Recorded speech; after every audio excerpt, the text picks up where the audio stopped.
This is From Rubble to Roots, a podcast from the Center for Jewish History, brought to you with support from Ancestry. This series explores Holocaust survivor stories set against the backdrop of the history that shaped, shattered, and reshaped their lives. I'm Miriam Malka Frinkle, your host, and in this episode, Lynn Hill shares the remarkable story of her mother, Erica Gorin, a Holocaust refugee whose strength helped shape the next generation. Today we hear Erica's story.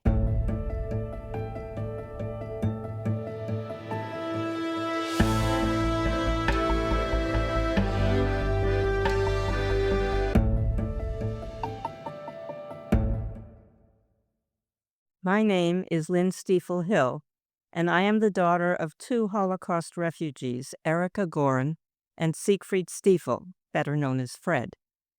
Today I will be sharing the story of my mother, Erica. Much of what I recount comes directly from her own words, drawn from the memoir she lovingly wrote to preserve her experience for future generations. You can find it online at the Center for Jewish History's website and in the Leo Baeck Institute's archives. Erica was born in Berlin in 1923 into a well-to-do family and thoroughly comfortable world.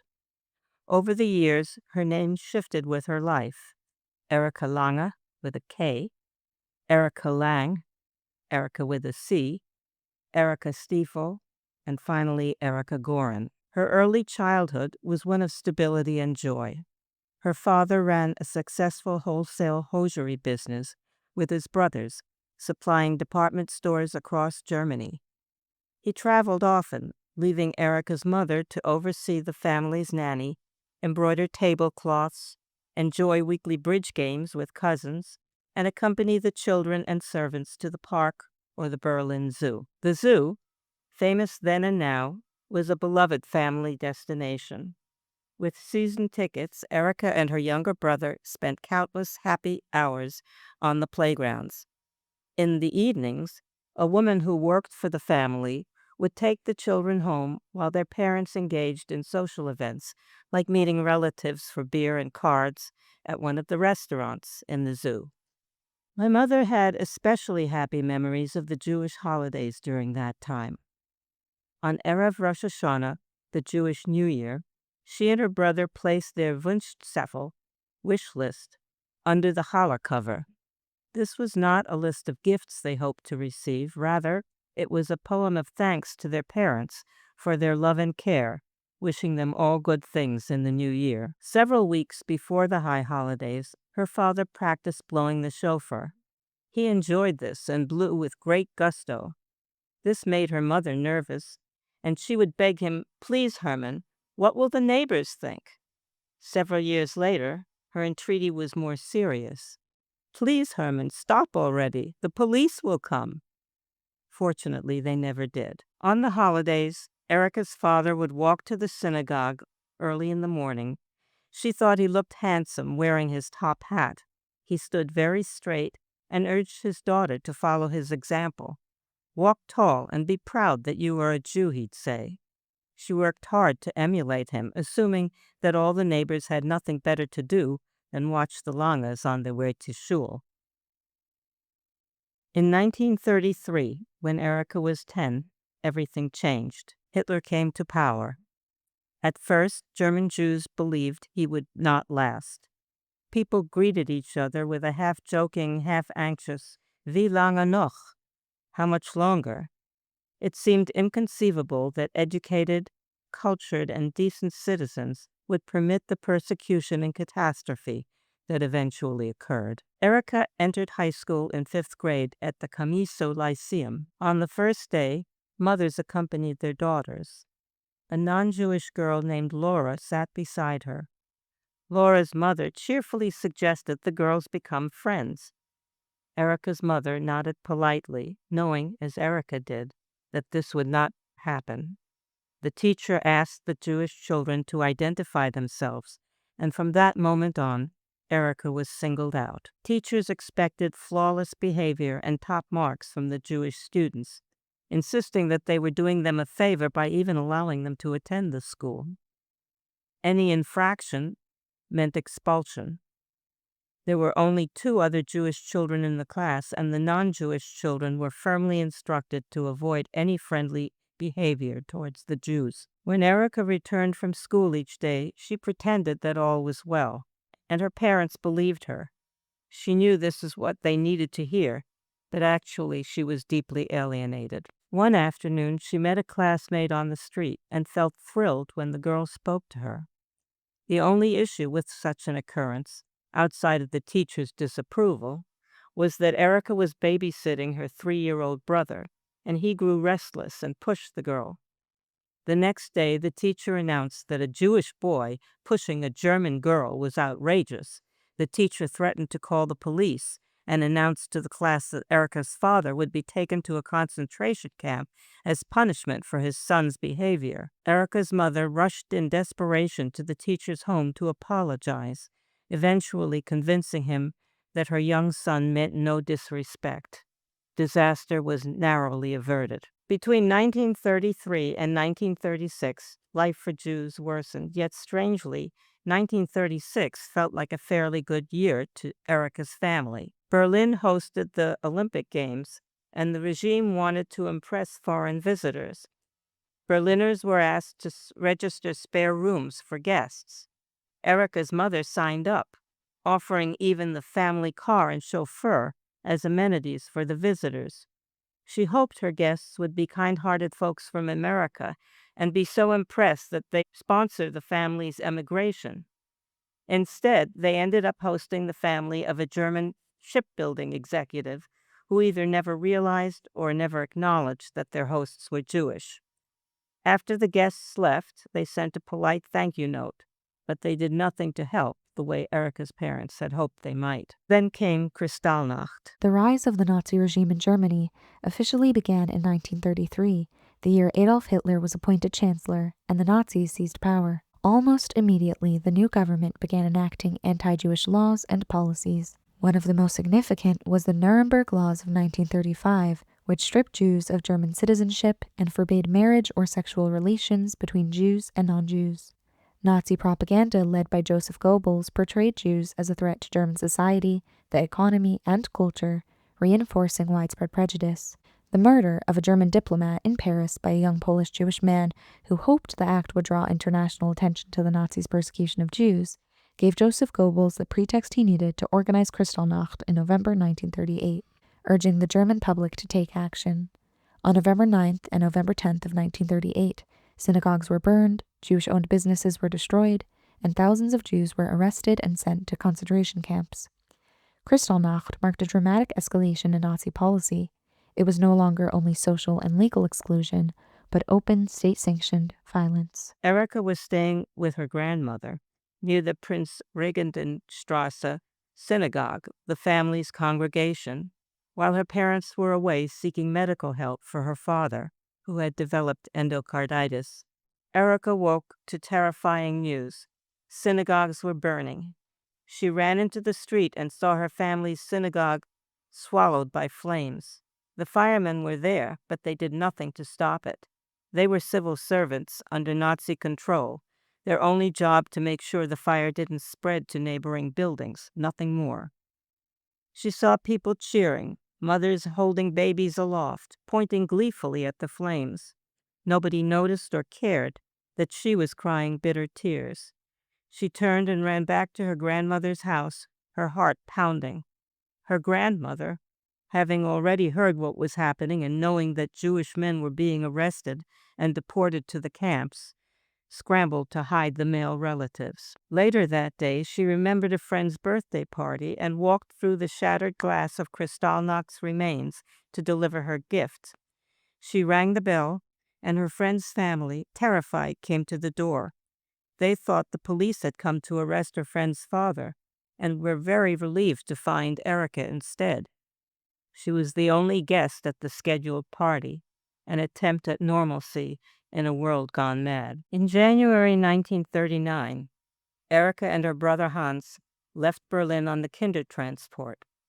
After Kristallnacht, the British government recognized the grave threat the Nazis posed to European Jews and adjusted immigration laws to allow certain categories of Jewish refugees to temporarily flee to Britain. Encouraged by public support and advocacy from refugee aid organizations such as the British Committee for the Jews of Germany, British authorities permitted an unspecified number of unaccompanied minors to enter Great Britain. These children were allowed entry under specific conditions. A private individual or organization had to agree to pay for the child's care, education, and eventual emigration from Britain, and the children's parents could not accompany them. Often this was not an obstacle, as many children's parents had already been murdered in the camps or were otherwise unable to provide for them. As only those under 17 could be on the trip, a few infants requiring care during the journey were tended to by the older children. This program became known as the Kindertransport. The first group arrived in Harwich, Great Britain on December 2, 1938, consisting of 200 Jewish children from a Berlin orphanage that was destroyed during Kristallnacht. Most Kindertransport arrivals came from major Central European cities such as Berlin, Prague, and Vienna, with Jewish organizations like the Kultgemeinde in Vienna helping to coordinate the journeys. The children traveled by train through Belgium and the Netherlands and sailed from these ports to Harwich. While the persecution of Jews is often recounted in isolation, it is important to note that these refugees were saved through the collaboration of Jews, Quakers, and Christians in Britain, some of whom acted as foster families. By the conclusion of the Kindertransport program, approximately 10,000 children had been brought to Britain. The majority were Jewish, and tragically, most never saw their parents again. They had been killed in the Holocaust. A large number of these children later stayed in or emigrated out of Great Britain, entering the United States, Israel, Australia, and Canada, as Erica and her brother Hans did. Unlike many children, they knew exactly where they were going, to relatives in England. They even arrived at the Berlin station in style, with car and chauffeur. After crossing the Channel, they arrived in Harwich, England, where Uncle Meinhard awaited them, though seemingly not enthusiastically. When Erica loudly expressed her gratitude to him, he hushed her. This became a pattern. He criticized her for talking too loudly, too much, or too little.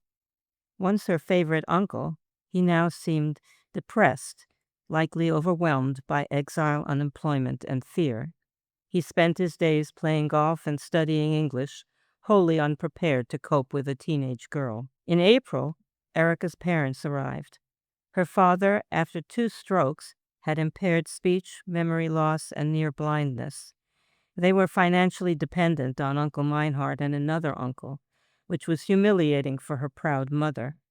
If you remember from earlier in the story, prior to the Nazi era, they were a well-to-do family, so this shift was not an easy one. Her father, unwell, barely understood this situation. Erica hoped to continue her academic education in England, but her uncles insisted she attend commercial college to learn employable skills. In unheated classrooms, she studied shorthand and typing during a brutally cold winter, developing frostbite that required medical treatment. When war officially broke out in September 1939, her parents decided that Erica and her brother Hans would go to the United States, since they now had visas and affidavits. Their mother would remain in England to care for their father until his death, and then follow them. Traveling by train to Liverpool amid air raid sirens, Erica insisted that she was not afraid. "Then you are a fool," a fellow passenger told her. But she had absolute confidence that she would reach America safely. Even in the Liverpool hotel, she ignored air raid warnings and refused to go to the basement shelter. The next morning, they boarded the Cunard liner Antonia and were assigned a tiny second-class cabin. German bombs targeted Liverpool harbor, but the ship finally departed in a convoy. Seasickness overtook most passengers in second class, including my mother. 2 lumberjacks on board helped Erica and Hans. One even held her head while she vomited. They became her companions on the trip, treating her with respect and never crossing boundaries. As the ship neared North America, a cantor led an emotional Thanksgiving service for the refugees. Because they lacked Canadian visas, the children were briefly interned in a Jewish aid organization building in Montreal, then transferred to a train bound for New York. Erica developed a headache at this point. The lumberjacks met her at the station to say goodbye and then brought her aspirin and enormous Sunday newspapers. She was astonished by the size of the American papers. Her headache vanished as the train rolled toward New York. Erica and Hans, now Erica with a C and John Lang, were greeted warmly by distant relatives Aunt Haida and Uncle Herman, who lived in Washington Heights. The apartment had only one bedroom, so John slept in the kitchen, and Erica was placed temporarily in a $3 a week furnished room nearby. John would attend school. 16-year-old Erica, however, needed to work. Proud of her English typing and shorthand, she hoped for a secretarial job. Her relatives dismissed the idea. She wouldn't earn enough for room and board, and urged her to take a live-in household job instead. At the Refugee Employment Agency's self-help, she lied about her age, claiming she was 18, and was hired to care for a 1-year-old child in a large brownstone. Her employer immediately recognized her inexperience, and when asked, Erica admitted that her family had employed a maid, chauffeur, and washerwoman in Germany. "Fine," the woman said, "you're hired, but I never want to hear about your household help again." She handed Erica a schedule that accounted for every minute: childcare, polishing silver, dusting and pushing the baby carriage outdoors for hours each day, regardless of the weather. Although invited to eat with her employer, Erica chose to dine with the maid, a fellow refugee. She visited her sponsoring relatives on days off until they discouraged it, encouraging her to meet peers instead. But she had no idea where to meet young people. Refugee meets in the park directed her to the Friendship Club and the Café Vienna on the Upper West Side, where dance evenings were held. She attended, but soon learned that many men were interested only in sex. She quickly ended those encounters. Months after arriving, she received a cable. Her father had died. Although it was expected, the loss was still devastating, and she had no one with whom to share her grief. When her mother finally arrived in the States, she rented a small apartment, and both children came to live with her.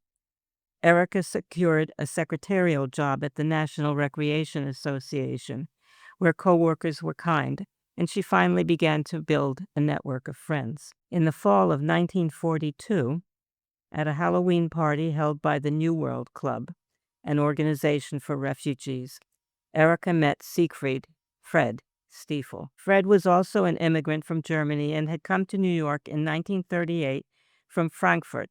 Erica and Fred's courtship unfolded simply, with long walks through the leafy paths of Fort Tryon Park or the trails of Inwood Park.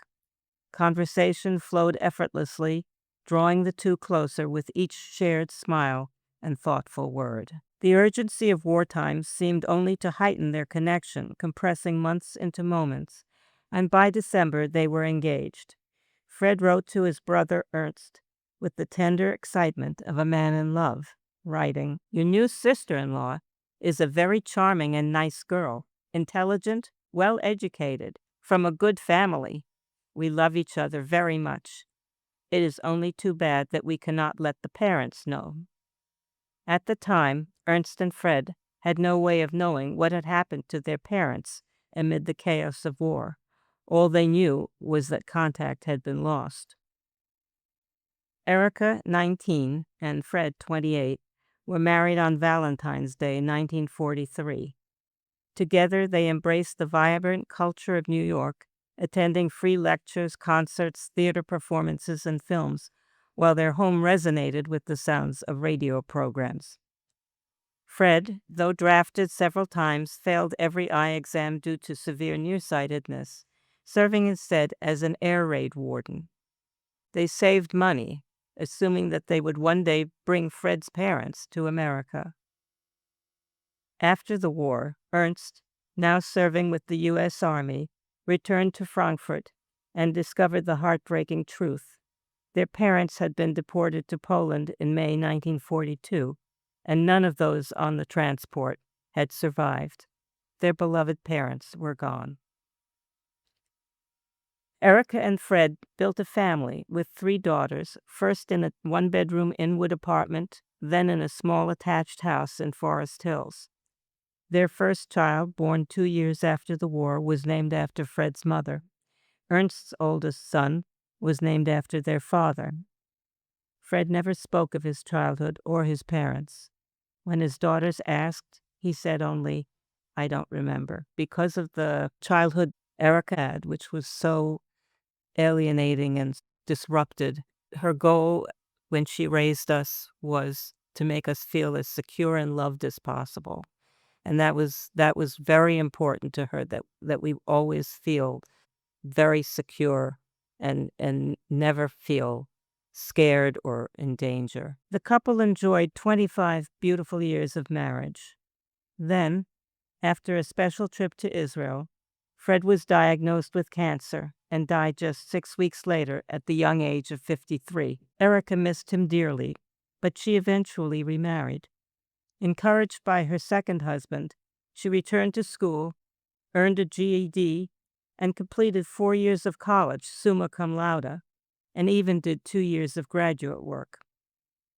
In her 70s, she wrote a memoir entitled What I Remember, My Early Years, about her childhood and adolescence. The memoir, written in March 2001, ended with the words, "I have had, on balance, a good life.